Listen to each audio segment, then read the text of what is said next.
All right, today we're going to dive into something really fascinating: the deep and, honestly, often overlooked connections between Judaism and Islam. We're going to explore their shared stories, their shared laws, and their shared core beliefs. So let's just jump right in with a big question. When you think of Judaism and Islam, what comes to mind?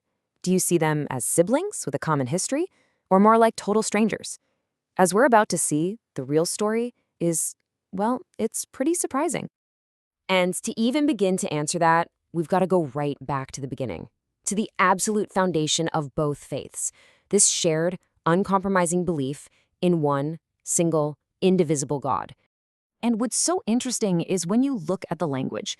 In Hebrew, you have names like Hashem or Elohim. In Arabic, you have Allah. Now, while the names are different, the core concept is identical. We're talking about a single, unique creator. And this is a huge deal. Both faiths explicitly reject any idea of a trinity. They define themselves by this absolute, pure monotheism. Now, the shared belief, it's not some random coincidence. It actually traces back to a single common ancestor, a patriarch named Abraham. And that's exactly why you hear Judaism, Islam, and Christianity all referred to as the Abrahamic faiths. And this is where you can really see that shared family tree. Both faiths look to Abraham as their foundational father figure. Muslims traditionally trace their heritage through his first son, Ishmael, while Jews trace theirs through his second son, Isaac. So, in a very literal sense, they are two major branches growing from the exact same trunk. All right, so let's take this a step further. We're going to see how this shared theological DNA creates a remarkably similar blueprint for daily living, shaping everything from major laws to, well, even what's for dinner. You see, both Judaism and Islam have these incredibly detailed legal systems: halakha in Judaism and Sharia in Islam. And these aren't just, a few rules for holidays. They are a whole roadmap for how to live an ethical, just, and proper life every single day. And a huge part of that roadmap is social justice. It's why charity is a mandatory religious duty in both traditions. In Judaism, it's called tzedakah. In Islam, it's zakat. And here's the key: this isn't just a friendly suggestion. It's a fundamental pillar of the entire faith. The parallels even follow you right into the kitchen.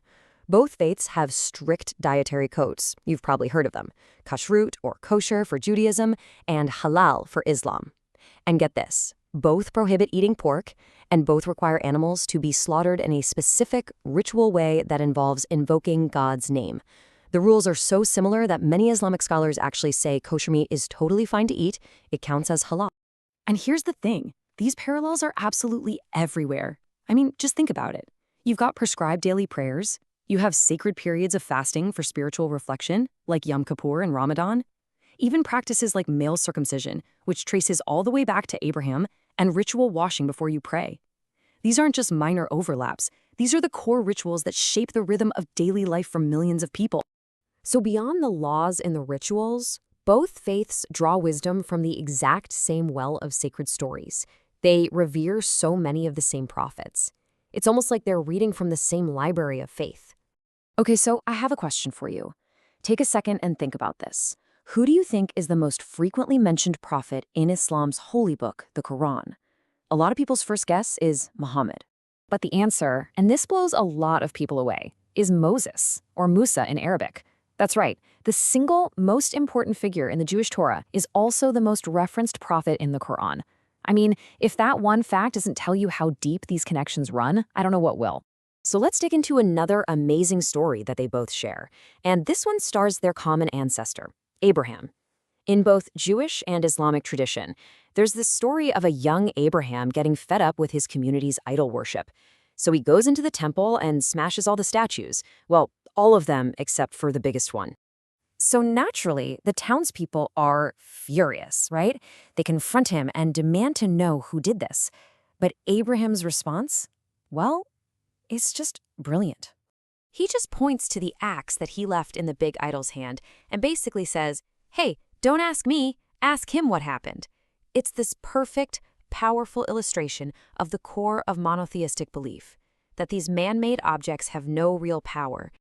And look, this is just one example. This shared library of stories is incredibly rich. You've got the tale of Cain learning how to bury his brother Abel from watching a raven, or the story of King Solomon, who could talk to animals, learning a lesson in humility from a tiny ant. These aren't just cute fables, they are shared moral lessons on how to be a better human. So, what happens when you put all of this together?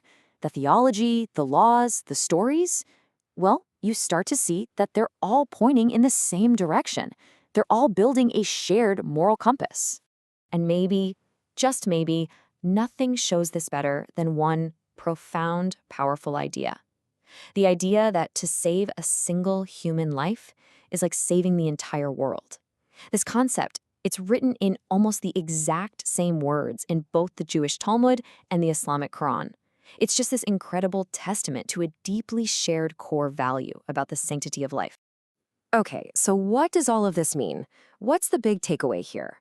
Why does digging up all these ancient roots and connections actually matter today? Well, for one, it's way more than just a cool history lesson.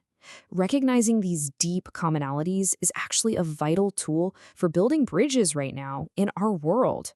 When people from different faiths talk, bringing up this shared heritage helps break down walls and foster real respect, reminding everyone that there's often so much more that unites us than divides us. And that kind of leaves us with one last big question, doesn't it? If these profound links between two of the world's great religions can hide in plain sight for so long, what other amazing, important connections that shape our world are just waiting out there for us to discover?